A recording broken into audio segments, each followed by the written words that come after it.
حقق أحلامك. هل أنت عارف أنت رايح فين؟ هل حددت أهدافك؟ هل حددت الوجهة بتاعتك؟ هل حددت القيم والأسس اللي على أساسها هتسعى وتشق طريقك عشان توصل لهدفك؟ في قصة معبرة، كان في مجموعة من العمال رايحين صيانة في عمارة، فدخلوا العمارة وبيركبوا الأسانسير طلع عطلان، فاتجهوا للسلم، طلعوا 1000 سلمة، وصلوا لنهاية العمارة. فواحد منهم رئيس العمال فبيبص لهم وزعلان، فبيقولوا له ايه، احنا وصلنا يلا نبدأ. قال لهم احنا وصلنا، بس للأسف وصلنا العمارة الغلط.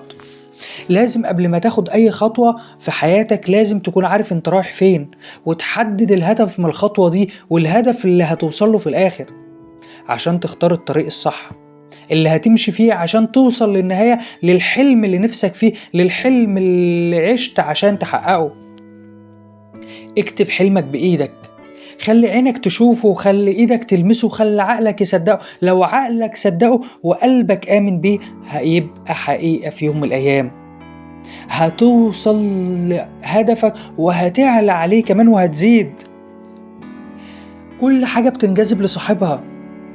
لو فكرت بإيجابية هتلاقي كل شيء في حياتك إيجابي. لو فكرت في حلمك إنك تقدر توصل له بكرة هتقدر توصل له بكرة.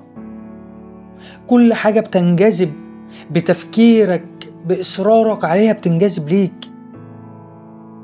دايما بص حواليك، اسأل الناس اللي ناجحة. أكيد في حياة كل واحد فينا ناس ناجحة وناجحة جدا كمان، ووصلت لقمة أنت ما كنتش تتخيل إن الناس دي توصل لها. اسألهم عن أهدافهم، حطوها ولا لأ؟ كان لهم أهداف وكانوا صادقين في أهدافهم وسعوا واجتهدوا عشان يوصلوا لها، بصوا لها بإيجابية وفكروا بإيجابية ولا لأ؟ في ناس تانية أكتر بكتير قوي في حياتنا هي عادي ابن عادي، عاش عادي وحياته كلها عادية ومات برضه عادي، ملوش أثر، ملوش ذكر، ملوش معنى.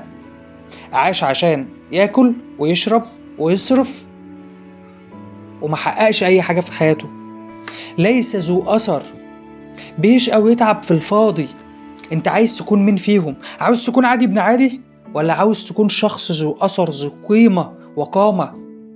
عاوز يكون لك تأثير في الحياة بعد ما تموت، ولا عاوز تكون عشت خلاص في سلام وسلام نفسي ملوش أي معنى ومت وخلاص ذكرك بقى نهاية؟ طبعا كلنا عاوزين نكون ذو أثر. طب عملت ايه؟ فين أهدافك؟ فين سعيك؟ أريني سعيك وأهدافك أقول لك عن مستقبلك. هقول لك انت مستقبلك فين. لو انت النهاردة طالع رحلة بالعربية بتاعتك او طالع مسافر في مكان معين، هتعمل ايه؟ هتسافر وخلاص وهتمشي زي ما تيجي وانت ما تعرفش انت رايح فين؟ ولا هتسأل وتدور وتكلم صحابك، ولو ليك حد هناك هتكلمه اوصلك ازاي؟ طب الطريق المختصر ايه؟ طب اقرب طريق؟ طب الطريق المكسر؟ طب الطريق السليم؟ هتوصل لكل المعلومات عشان توصل بسلام، توصل بسرعة وتنجح توصل لهدفك. ليه ما بنستخدمش الاستراتيجيات دي في حياتنا العملية؟ ليه ما بتحددش أهدافك وتسعى وتدور وتفحر وتمر بتجارب جديدة هتساعدك بعد كده انك توصل لهدفك في فترة زمنية قليلة وبسرعة وبنجاح، وتحقق أعلى قدر من النجاح ده؟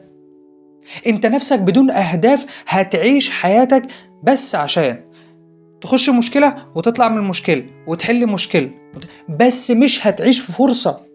من فرصة لفرصة، مش هتتنقل من فرصة لفرصة، فرصة انها توصلك وتنجح. لو ما حددتش هدفك مش هتشوف الفرصة اصلا، هتعدي عليك مرور الكرام، مش هتشوف ان هي ممكن تكون الثمرة او البذرة اللي هتطلع بيك لقمة النجاح، لانك اصلا مش واخد بالك منها. انت مش محدد الهدف، فالفرصة هي اساس الهدف، فانت ما حددتش هدفك فما شفتش الفرصة نجاح، ما شفتش الفرصة قدامك. الهدف حلم، هو حلم جاهز للتنفيذ، هو الضوء اللي بتسعى عليه عشان توصل له، وبيرشدك في طريق طويل ومظلم عشان توصل لهدف عالي وهدف أسمى انت رسمته صح لنفسك. هو الطموح العالي اللي كل يوم بتحلم بيه قبل ما تنام عشان نفسك تحققه وتوصل له. طب ليه ناس كتير ما بتحققش أهدافها؟ أول حاجة الخوف. الخوف هو مقبرة الفرص. الخوف هو مقبرة النجاح، الخوف هو اللي بيقتل كل حاجة جميلة، الخوف هو اللي بيخليك خايف تجرب وتدخل في حاجات جديدة ممكن تغير حياتك للأفضل. ومن يتهيب صعود الجبال يعش أبد الدهر بين الحفر. اللي بيخاف إنه يعافر ويطلع للجبل عمره ما هيوصل للقمة، عمره ما هيطلع فوق، هيفضل وسط الوديان وسط الحفر، يطلع من حفرة ينزل في حفرة، لكن مش هيشوف القمة ولا هيوصلها، ولا الناس هتبص عليه ولا تسقف له، لأنه خايف يطلع لفوق. الخوف ده نابع من خبرات انت مريت بيها قبل كده، مشاكل انت عديت بيها قبل كده، المشاكل دي كان ليها أثر في حياتك، فانت خايف تجرب تاني فتقع في مشاكل تاني وتمر بنفس التجربة المؤلمة اللي مريت بيها. بل بالعكس، انت لو وقعت في مشكلة جديدة وانت مكتسب خبرات من مشكلة قبلها هتنجح في حل المشكلة بدون ألم وبسهولة وبسرعة.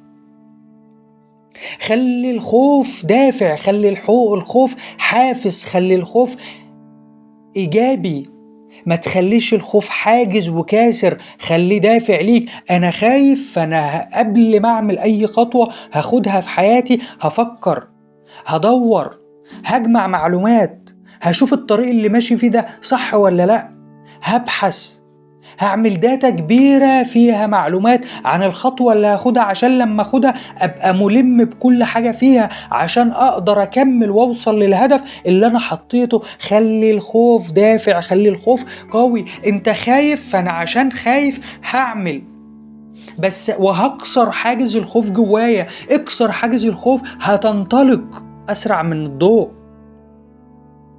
تاني نقطة، الرؤية المهزوزة لنفسك. انت شايف نفسك مش هتقدر، انت شايف نفسك الناس هتضحك عليك، انت مش شايف تقدير.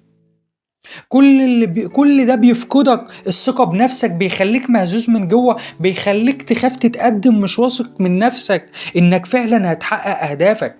توماس اديسون قال في كتاب له: اكبر فاشل هو الشخص الذي لا يجرب. الشخص اللي ما بيجربش فاشل، لأنه ما عندوش معلومات، ما عندوش خبرات سابقة يقدر يفيد نفسه بيها في المستقبل ويوصل في طريق صعب، إنه يكسر كل صعب قدامه ويوصل للنجاح. جرب، مش هتخسر حاجة، كل مشكلة ولها حل، ربنا حط المشكلة وقصادها الحل.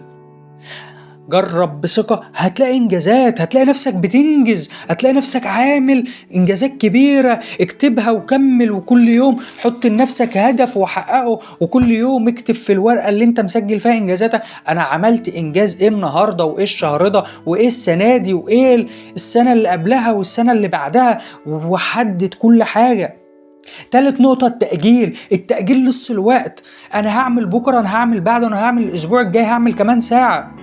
أكبر فرصة ربنا سبحانه وتعالى اداها لك هو الوقت، وإنك تصنع عظمة في الوقت ده بس للأسف أنت مش منتبه إن كل لحظة بتعدي هي من عداد عمرك، من عداد فرصك اللي ما بترجعش تاني. اكتنز وقتك.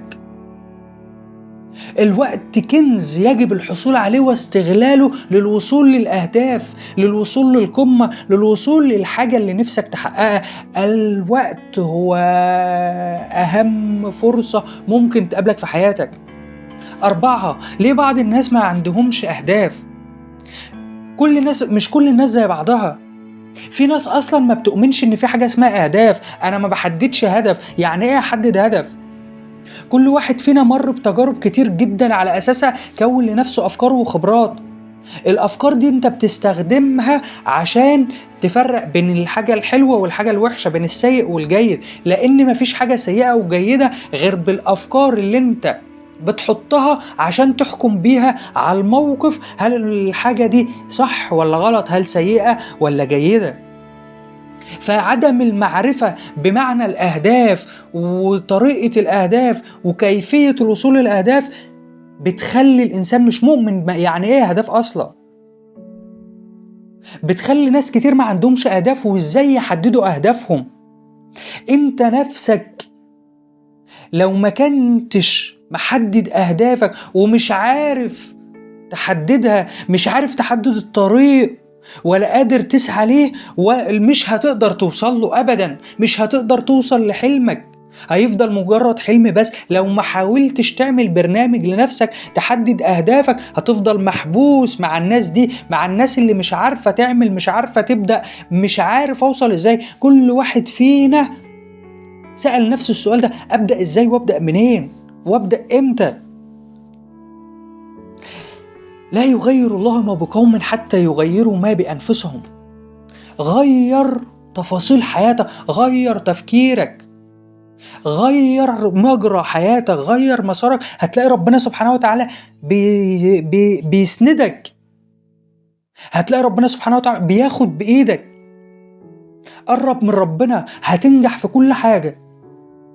كن واثق أشد الثقة إن ثقتك في ربنا سبحانه وتعالى هي أول مسار لنجاحك.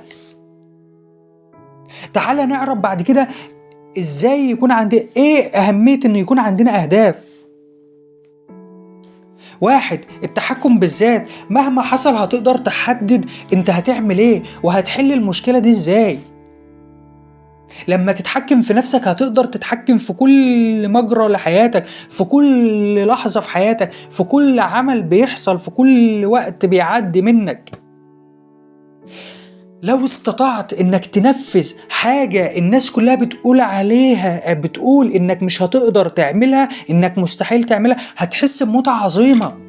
ليه ما تحسش بالمتعة دي؟ ليه ما تكسرش حاجز الخوف وتثق بنفسك وتحط أهداف إنك تنجزها وتخلي الناس كلها تسقف لك؟ أنت مش قليل، أنت كبير، أنت عظيم. ربنا خلقك عظيم، ربنا خلقك بطموح وبقوة وبأهداف وبطاقة وبحوافز كبيرة وبصفات عظيمة. لازم تستغل قدراتك في الوصول للحاجة دي. لازم تستمتع استمتع، أي حاجة بتمر فيها اتمتع بيها، عيشها بجمال، عيشها بروعة. 2. الثقة بالنفس. لما تخطط وتحدد طريقك وتحدد الفترة الزمنية هتاخد ثقة في نفسك أكبر، هتؤمن بنفسك وقدراتك، محدش هيقدر يوقفك أبدا. حدد لي موقعي السليم وسأحرك لك الكرة الأرضية. بالثقة بالنفس هتؤمن أكتر بحياتك، بقدراتك. مجرد ما تفتح ذهنك لأفكار جديدة هيكون مستحيل إنك ترجع تاني أبدا لأفكارك القديمة، هيكون مستحيل إنك تشوف الدنيا بالمعنى السلبي أو بالشكل السلبي القديم. قل اعملوا فسيرى الله عملكم ورسوله والمؤمنون. اشتغل واعمل، تقديرك من ربنا. خليك واثق إن ربنا سبحانه وتعالى هيقدرك، وافتكر دايما إنك هدفك يستحق التقدير، حلمك يستحق التعب والمشقة عشان توصله. فكون واثق من أهدافك ومن نفسك ومن قدراتك، هتوصل وربنا هيعينك وربنا هيديك على قدر مشقتك وتعبك. 3. إدارة الوقت. حط لنفسك خطة زمنية، هتلاقي نفسك بتركز قوي. قسم وقتك بطريقة أفضل، هتقدر تعمل كتير وهتقدر تعمله في وقت وفترة زمنية قليلة بدقة عالية. ما تأجلش، حط الوقت واسعى. 5. بعد ما تعمل ده كله هتستمتع، هتحس بفرق في حياتك، الطاقة هتكون زيادة، الحافز هيبقى أكبر، طريقة معيشتك هتتحسن، العائد المادي هيكون أكبر، هتكون مرتاح في حياتك النفسية والعملية أكبر وأكتر وأكتر. بس لازم وانت ماشي في الطريق تاخد بالك، لازم تاخد كل حاجة بتحصل لك وتلاحظها، لازم تراقب كل حاجة بتحصل لك، لازم تنتبه ليها عشان لما توصل للقمة اللي نفسك فيها تبقى انت عندك معلومات كتير وخبرات كتير تقدر تعدي بيها حاجات كتير ومشاكل كتير عشان توصل للقمة المنشودة اللي نفسك توصل لها. ايه الحاجة اللي ممكن تعملها عشان تحس ان حياتك احسن؟ اسأل نفسك: انا فين دلوقتي؟ انا بدايتي فين؟ انا عايز اكون ايه؟ انا عايز ده دلوقتي ولا بكرة ولا بعده؟ طب ازاي ابدأ؟ طب ازاي اعمل كده؟ ايه اللي ممكن اعمله دلوقتي حالا ما تبصش وراك لاي حد، ما تبصش وراك لاي حد ابدا ينادي عليك او يوقفك او يعطلك. في الطبيعة كلنا شبه بعض، لكن في ممارسة الحياة وفي عقولنا وفي تفكيرنا وإدراكنا مختلفين تماما. إيه أهم حاجة في حياتك دلوقتي؟ حددها. وإيه نفسك تنفذه؟ كن متميزا، نفذ وكن متميز في تنفيذك. الحلم بتاعك مش مجرد انك تحط دماغك على المخدة وتغمض عينيك وتفكر انك ممكن توصله بس وتنسى الواقع بتاعك.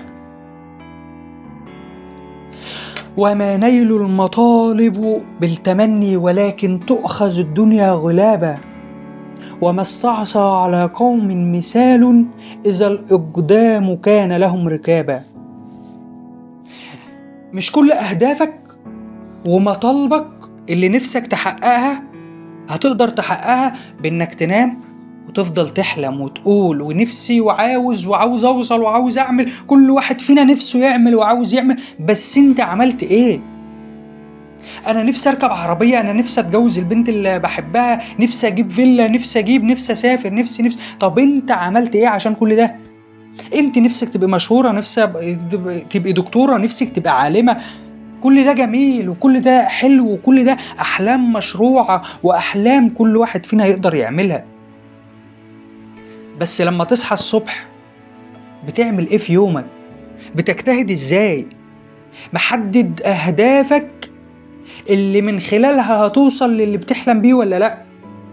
كل يوم اعمل إنجاز جديد، حدد هدف جديد، اكتب ورقة فيها أهداف. طب أنا النهاردة هدفي 1، هدفي 2، هدفي 3. أنا عندي 3 أهداف النهاردة. آخر اليوم بكتب ورقة تانية فيها إنجازي. الهدف الأولاني كان هدفي أصلي 5 صلوات. أنا الهدف الأولاني الحمد لله أنا فعلا نفذت وحددت، وأنا دلوقتي بصلي 5 صلوات. برافو عليك، أنت كده أنجزت هدف أول.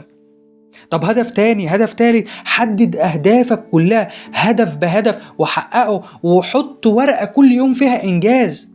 هتبص هتلاقي نفسك فعلا فرحان فخور بنفسك. أنت جميل، أنت قوة عظمى، أنت جواك طاقة ربنا حطها جواك عشان تخلق وتصنع ما هو مستحيل. حدد أهدافك النهاردة، حط هدف وحطه قدام عينك عشان تسعى ليه. هدفك الأسمى اللي انت نفسك توصله، هدف القمة، حطه قدام عينك واحلم بيه وفكر بيه كل يوم. كل يوم الصبح بصله وانت خارج وارجع أنا حققت كم خطوة من وصولي للهدف الجميل، للهدف اللي نفسي أبقى فيه، للمكان اللي نفسي أبقى فيها.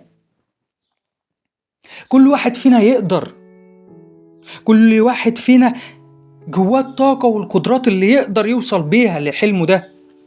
أنت تستطيع، أنت قوي وواثق من نفسك، أنت قوي الشخصية وقوي العزيمة. أنت تستحق الأفضل، أنت تستحق القمة. أنت مميز فكن مميزا.